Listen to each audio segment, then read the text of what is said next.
Hello, this is Danny Raymond, the voice behind Ray's Guide. It's been a while since I've done a video on Starfield. I started covering Starfield as it looked both promising and different, and there was a clearly expected midsummer lull in anything to talk about in my other primary coverage areas. But I actually hoped that it would be a hit and permanently expand both my coverage and audience. But the general opinion of Starfield seems to be shrinking, and that the more you experience it, the less interesting it becomes. I could, like many content creators, just have, ghosted it. And who knows, Bethesda has announced that they will be pursuing an aggressive update schedule in order to hope to replicate the story arc of Cyberpunk and No Man's Sky. Wildly anticipated launch, followed relatively quickly by deep disappointment, and then eventually mostly redeemed by updates. So maybe I will someday take it down off the mental shelf, but before I accept that I have put it up on the shelf, is there anything more I should say about it? In particular, anything about the core principle I set forth when starting this channel, to not complain about something without saying specifically how I could have done it better. I know that may sound presumptuous to be telling Bethesda how to do their jobs, but frankly I find it whiny to complain without having an answer to the retort, really? How would you have done it? Some of that has to do with my background. I'm an architect retired, having a long career in computer fields, and of course an avid computer gamer. And I'll skip over the more obvious items that have been repeated by many others. Of course, there should have been a greater variety of set locations and within each of those set locations. Of course, they should have either spent more on modernizing the creation engine or bought a truly modern engine like UE5. But there are some things that they could have done even with the current engine. For example, they could have had interstellar travel take actual time, but have you be able to get out of your chair during it. Then your companions would take that time, not the middle of a battle, to talk to you about their prior bad life choices or possibly berate you about your current bad life choices. Also, you could use the time to manage inventories, craft, etc. Another thing that would not require a new engine would be to implement a short hop travel option. In other words, get into your pilot chair on a planet and say, I want to go 5 kilometers east. There would be the usual launch animation, a short dynamically generated fly over the adjoining terrain animation, and then the usual landing animation. Yes, it wouldn't be piloting, but would make the planet feel larger and enable the methodical exploration of an area to find the best choices for a base, for example, and even circumnavigation. Now, when some of the early negative reviews came out about Starfield, a common comeback from the Bethesda defenders was, well, you just don't know how to play a Bethesda game, which violates a core design principle. Not a core game design principle or a core architectural design principle, but a core design principle of anything. That a good design should not presume knowledge that the user doesn't have. In this case, the knowledge of how to play a Bethesda game. I mean, even a wood puzzle still lets the user intuitively know that the goal is to make the pieces into a sphere.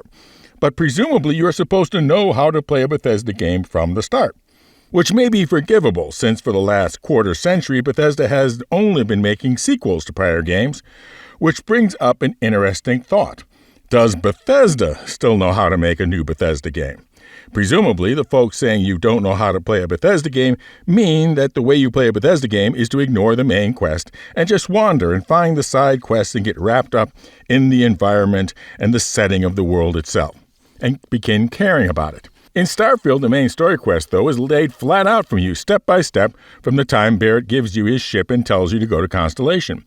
From there to your very last New Game Plus, you are never left without knowing where to go and what to do next.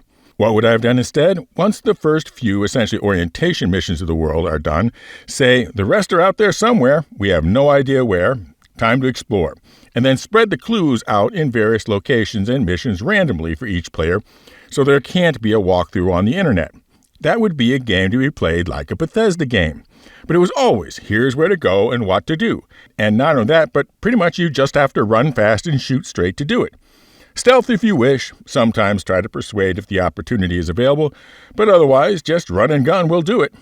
I mean, sure, there was this nice base building game, and heck, as an architect, I was really interested in it, and presumed that eventually there would at some point happen where building a base would be the obvious next step that would need to be done. But no, it never happened. There's a nice shipbuilding system, but the free ships given at the end of faction quests were always plenty sufficient. Same thing for the armors and game things, for the weapons, the same thing for the food. They were like the romance options in the game. Interesting, but unnecessary. In the end, shoot and loot was all that was required. The reason was that they didn't want to place any requirements on what skills you had to take to reach Starborn. Any combination had to be feasible, so anything unlocked by a particular skill had to be unnecessary. Easier for sure, but not necessary, which made the whole skill tree itself a lot less necessary. By not requiring any skill paths, they made a very broad game into a very narrow one. So what would I have done differently? I would have had the courage to set up a group of skills as core skills, label them as such, and make it clear that at some point you are going to need them.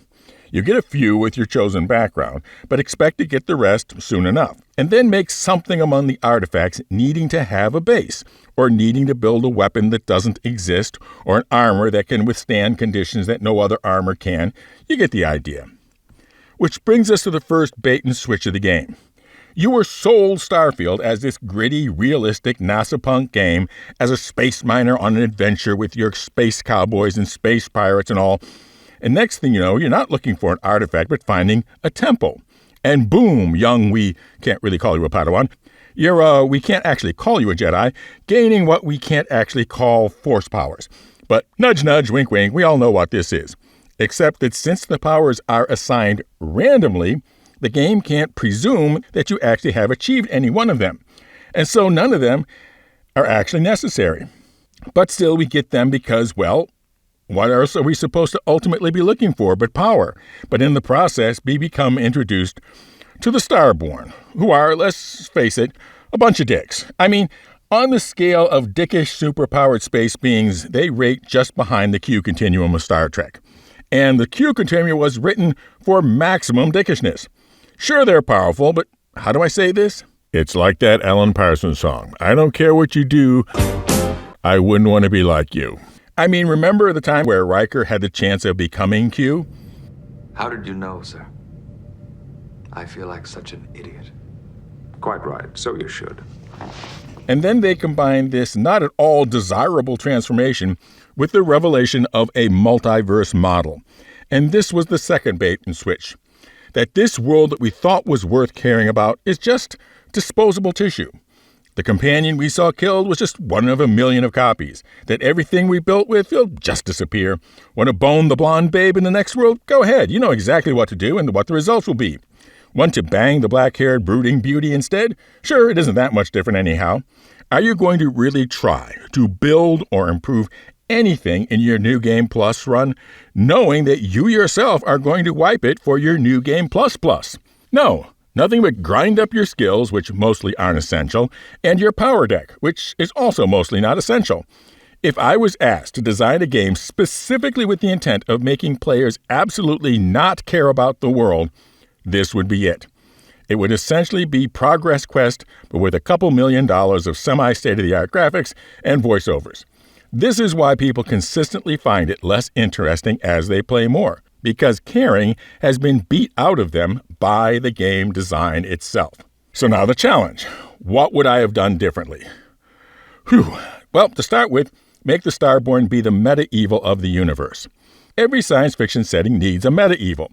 Star Wars had the dark side, and Star Trek, since it loves redemptive story arcs, went through a few before settling on the Borg, Resistance is futile. who can only be redeemed as individuals and not as a whole. So make the Starborn utterly disdainful and thoughtless, willing to destroy whole planets, including having arranged the destruction of the Earth, simply to satisfy their personal peeves with each other.